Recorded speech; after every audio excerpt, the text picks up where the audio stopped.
kasih atas kehadiran Bapak Ibu Guru pada siang hari ini.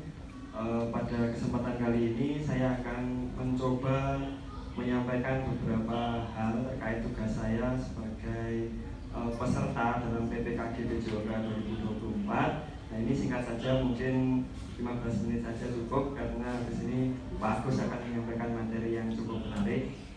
Baik, di sini saya berjudul tentang kebugaran dan kesehatan melalui gaya hidup aktif dan sehat. Maksudnya saya ingin menggerakkan komunitas belajar. Kalau PJOK itu Pak Arga itu pernah membuat komunitas belajar, itu namanya Ngopisik. Ngopisik itu apa tuh Pak Arga? Ngobrol pintar sesudah Kamis, berarti hari Jumat. Baik, di sini tentang kebugaran kesehatan melalui gaya hidup aktif dan sehat. Nantinya insya Allah akan diterapkan pada semester 2, di mana ini relevan dengan kegiatan proyek, di mana nanti untuk kelas 8 bersamaan dengan Bangunlah Jiwa Raga, di mana waktu itu kami sudah berdiskusi dengan tema, kalau nggak salah itu saya sama Bu Aya membuat sebuah judul namanya Jimat Keramat ya Bu Aya. Jadi jiwa manusia sehat, gerak raga bersemangat. Oke, lanjut. Kemudian yang melatar belakangi hal ini yaitu tentang pembelajaran berbasis project atau project based learning, yaitu salah satu pendekatan pembelajaran yang melibatkan siswa secara aktif dalam proses belajar melalui pengerjaan proyek. Nah, kemudian dilanjut untuk komunitas belajar, yaitu pendekatan pembelajaran yang melibatkan sekelompok individu baik siswa atau guru, di mana nanti akan berkolaborasi dengan beberapa mapel lain selain PJOK. Nah, dari latar belakang yang telah dipaparkan, maka saya ingin merancang kebugaran dan kesehatan melalui gaya hidup aktif dan sehat dalam rangka pembelajaran berbasis proyek yang akan berkolaborasi dengan mata pelajaran lain. Jadi nanti intinya anak-anak kita bimbing untuk membuat sebuah produk, di mana produk ini berupa sesuatu yang bisa di-upload di media sosial dan bisa digandakan ataupun bisa sebagai rujukan untuk pembelajaran.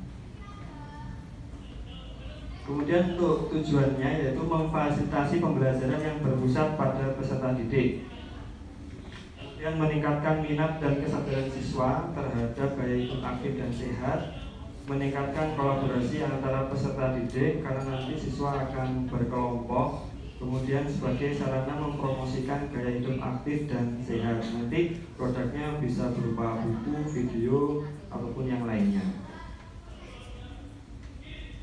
Kemudian untuk capaian yang diharapkan yaitu siswa dapat menghubungkan berbagai bidang ilmu atau konsep untuk menyelesaikan proyek.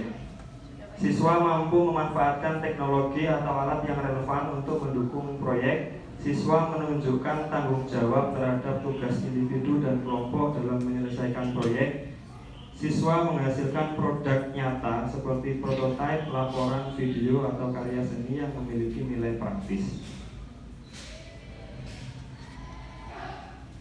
Baik, berikut struktur program dan mitra dalam komunitas belajar, yaitu yang pertama ada fasilitator, yaitu guru mapel kolaborasi. Di sini ini masih dalam rancangan di Bapak Ibu, jadi nanti mungkin bisa disampaikan masukan dan saran agar ini bisa berjalan dengan baik. Yaitu bahasa, di bahasa bisa bahasa Jawa, bahasa Inggris, bahasa Indonesia, kemudian seni budaya, BK, IPA, informatika. Jadi banyak guru yang menjadi kolaborasi atau fasilitator. Kemudian pesertanya yaitu peserta didik yang terlibat adalah kelas 8 SMP Negeri 8 Malang. Untuk koordinator program guru PJOK. Kemudian mitra, ini bisa bermitra dengan individu profesional, mungkin alumni atau wali murid sebagai narasumber. Kemudian pelaksanaan kegiatan yaitu semester genap, nanti untuk waktunya bisa menyusul.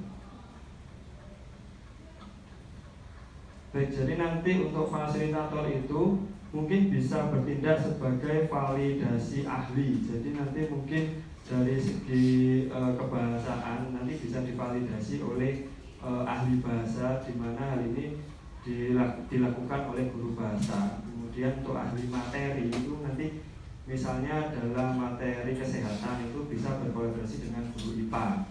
Kemudian untuk tentang kenakalan remaja itu juga masuk dalam materi PJOK, itu bisa berkolaborasi dengan guru BK. Dan mungkin senam, nanti senam poco-poco mungkin itu bisa berkolaborasi dengan seni budaya karena mengkolaborasikan antara gerak dasar olahraga dan juga tari. Kemudian nantinya untuk ahli media ini bisa guru informatika yang bisa memfasilitasi, dimana nanti mungkin kesesuaian gambar, mungkin kesesuaian bahasa dalam penguploadan atau yang lainnya itu bisa berkolaborasi dengan guru informatika. Lanjut tentang pernyataan tentang kapasitas yang dimiliki kelas atau sekolah, yaitu yang pertama adalah kapasitas fisik, ruang kelas, area olahraga, perpustakaan, laboratorium, bisa IPA, komputer, bahasa, seni, dan sebagainya. Kapasitas sumber daya manusia, yaitu tenaga pendidik atau guru. Kemudian kapasitas teknologi, yaitu proyektor atau LCD, komputer, dan akses internet.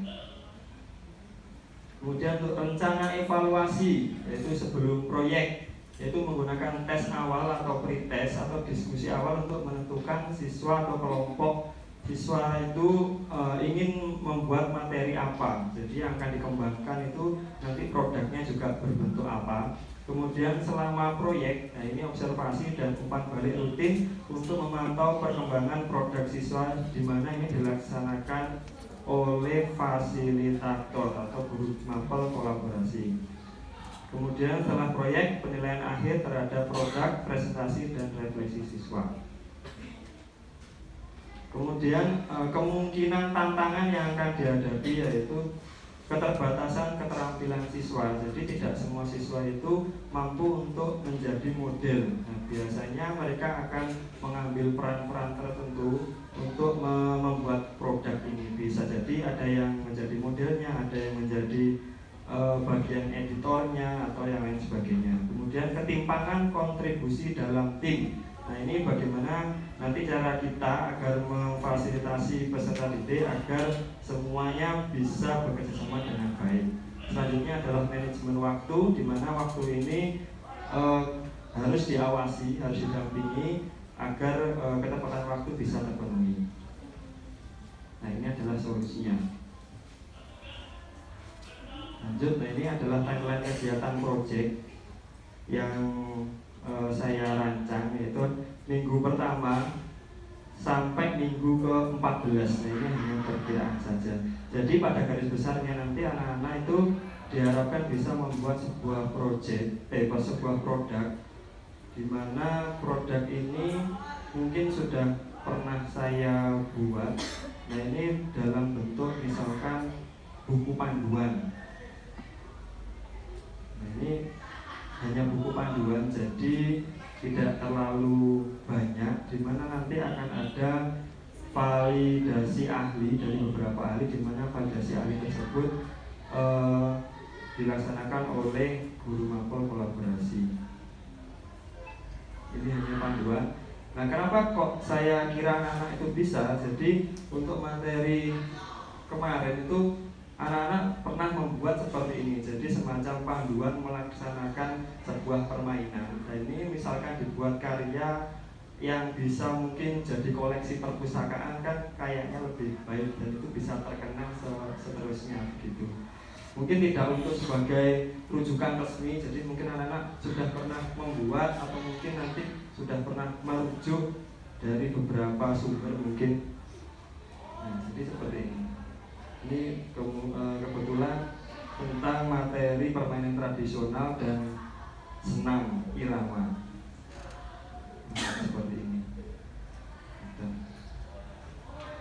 Nah, yang pernah saya laksanakan, nah ini hampir mirip kalau di tingkat kuliah itu hampir sama dengan penelitian pengembangan di Bapak Ibu. Jadi tapi tidak ada istilahnya analisis kebutuhan atau uji efektivitas, tapi di sini langsung atas dasar latar belakang. Kenapa kok bisa dilakukan seperti itu. Nah ini ada, kalau saya sendiri pernah buat itu ada ahli kepelatihan, ada ahli media, dan juga ahli materi. Dan mungkin bisa dibuat seperti buklet. Nah ini nanti bisa di loading kendala sinyal seperti ini.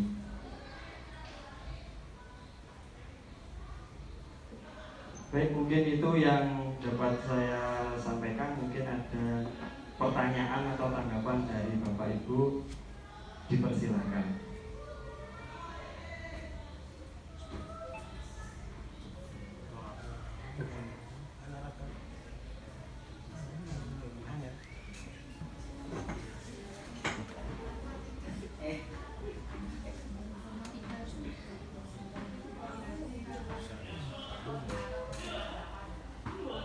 Oke, bisa dimasukkan ke dalam proyek, bisa di luar proyek. Jadi tidak harus masuk di proyek P5, karena kalau masuk di proyek P5 itu nanti bisa jadi harus mengatur ulang yang sudah dirancang, ataupun lebih baik misalkan jika dikehendaki bisa di luar proyek.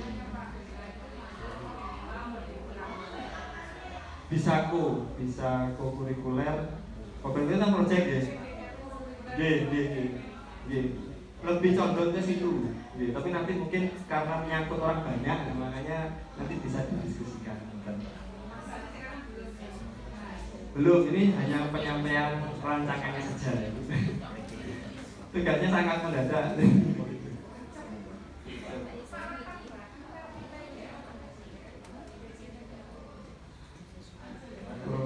PBL ya harusnya.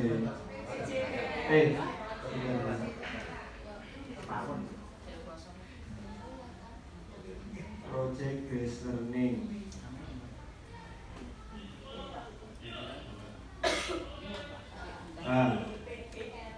Kurang bagi ini Bu. Typo, kurang sih. Ya, mungkin terkait produknya itu kira-kira anak-anak keberatan apa lagi? Enteng nih.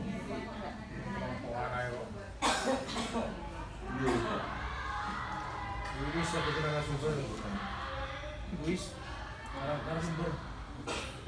Ahli sumber. Nah ini mungkin nanti untuk validasi ahli. Jadi dalam pembimbingan anak-anak, nah itu nanti mungkin pertanyaannya seputar seperti ini. Jadi kalau ini di ahli medianya, nah ini bagaimana kejelasan tulisan pada cover bukunya, bagaimana ketepatan tulisan, bagaimana kemenarikan, kejelasan gambar. Nah ini ada saran yang mungkin kurang, yang bisa untuk sebagai masukan ketepatan gambar pada cover, sampai kurang lebih ya ada 40-an pertanyaan sebagai validasi ahli. 50 deh.